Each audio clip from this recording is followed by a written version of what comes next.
اللہ تبارک و تعالیٰ تک پہنچنے کے بہت سے راستے ہیں، یہاں تک کہ صوفیاء کرام نے یہ بھی فرمایا کہ طرق الوصول الی اللہ تعالی بعدد انفاس الخلائق، اللہ تعالیٰ تک پہنچنے کے اتنے راستے ہیں جتنے انسان مخلوقات جتنی سانس لیتی ہے، ان سانسوں کی تعداد جتنی ہے اتنی ہی اللہ تعالیٰ تک پہنچنے کے راستوں کی تعداد ہے۔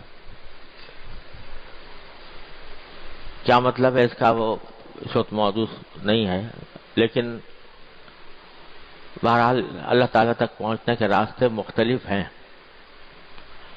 اور آپ نے سنا ہوگا کہ صوفیاء کرام کے ہاں جب کوئی شخص اللہ تبارک و تعالیٰ تک پہنچنے کے لیے اپنی اصلاح کے لیے جاتا تھا تو لمبی لمبی ریاضتیں مجاہدے کرائے جاتے تھے،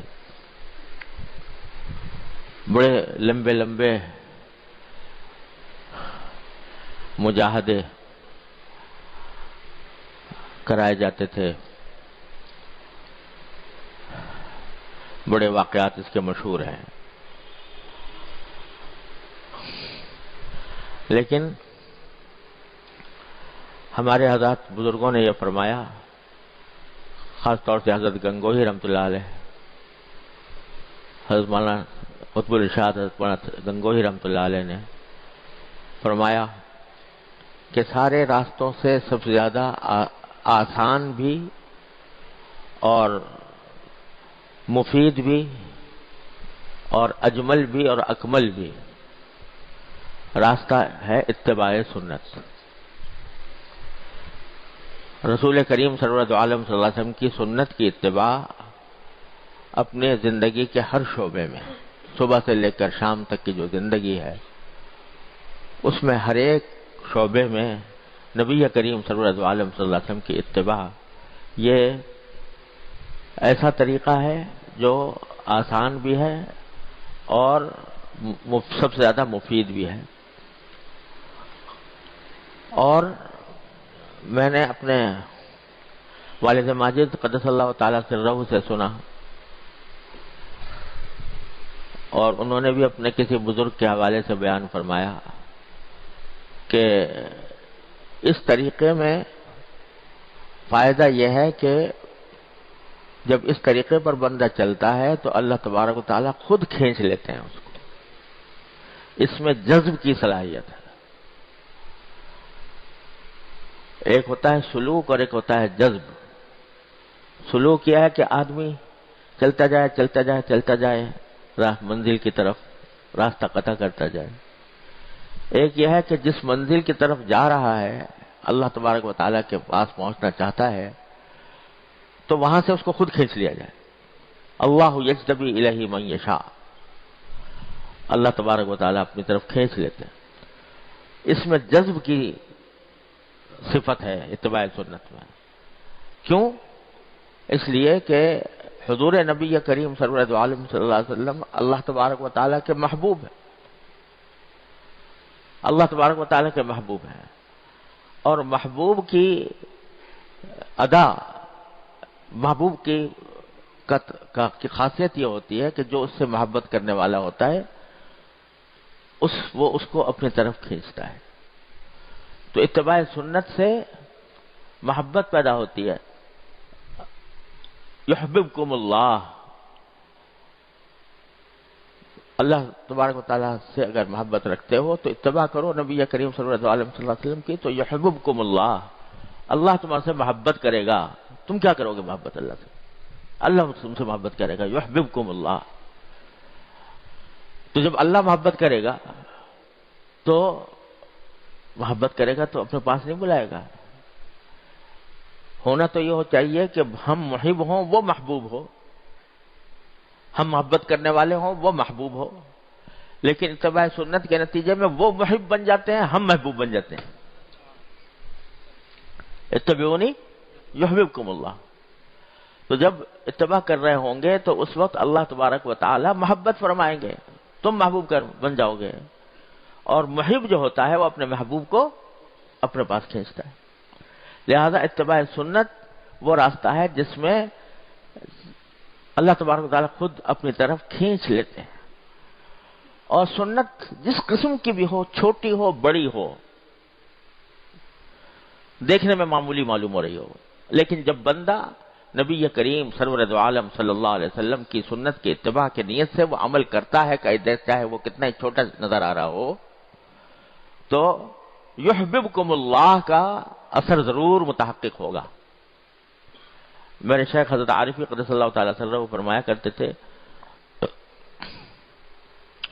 کہ جس وقت تم فرض کرو بیت الخلاء میں داخل ہو رہے ہو اور اللہم انی اعوذ بک من الخبث والخبائث جو سنت ہے وہ دعا پڑھ کر اور پھر بایاں پاؤں اندر پہلے رکھ رہے ہو، اس لیے کہ سنت یہ ہے کہ بایاں پاؤں پہلے رکھا جائے.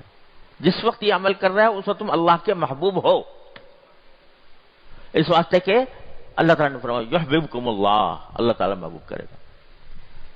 مسجد میں داخل ہوتے وقت جب دایاں پاؤں رکھ کر داخل ہو رہے ہو نبی کریم صلی اللہ علیہ وسلم کی سنت کی اتباع میں، اور اللہم افتح لی ابواب رحمتک کہہ کر داخل ہو رہا ہے، اس وقت تم اللہ کے محبوب ہو.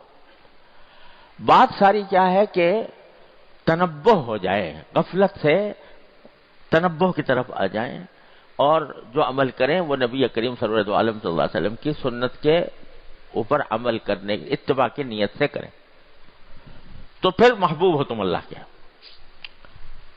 تو اس لیے اتباع سنت سب سے زیادہ قریب ترین، سہل ترین، مفید ترین راستہ ہے اللہ تبارک و تعالیٰ تک پہنچنے کا. حضرت مجدد صاحب رحمۃ اللہ علیہ، حضرت مجدد الفسانی رحمۃ اللہ علیہ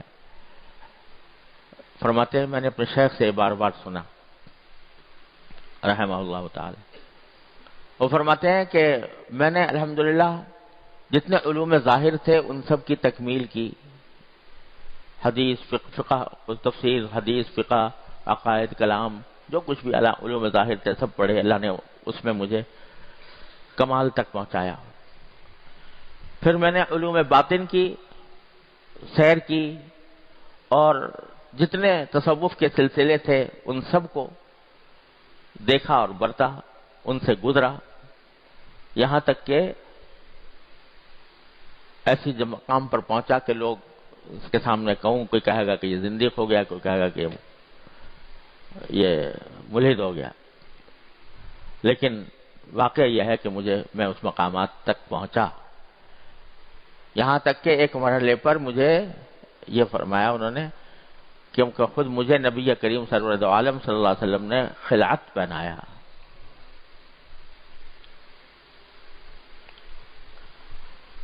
اللہ عالم کس طرح پہنایا ہم کیا سمجھ سکتے ہیں، کیا جان سکتے ہیں.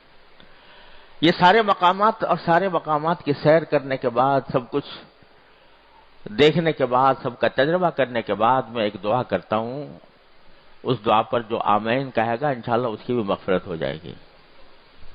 وہ دعا یہ کرتا ہوں کہ یا اللہ مجھے اتباع سنت کی زندگی عطا فرما، آمین.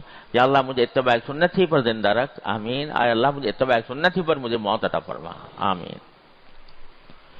تو سب سے قریب ترین راستہ اتباع سنت کا ہے.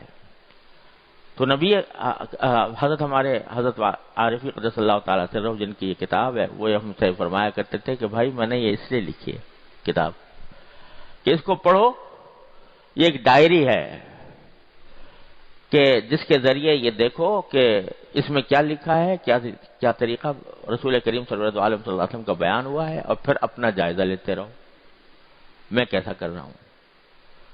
جہاں فرق معلوم ہو تو اس نیت سے کہ میں نبی کریم صلی اللہ علیہ وسلم کی سنت کی اتباع کروں، اس نیت سے پڑھ کر اس کو اپنی زندگی میں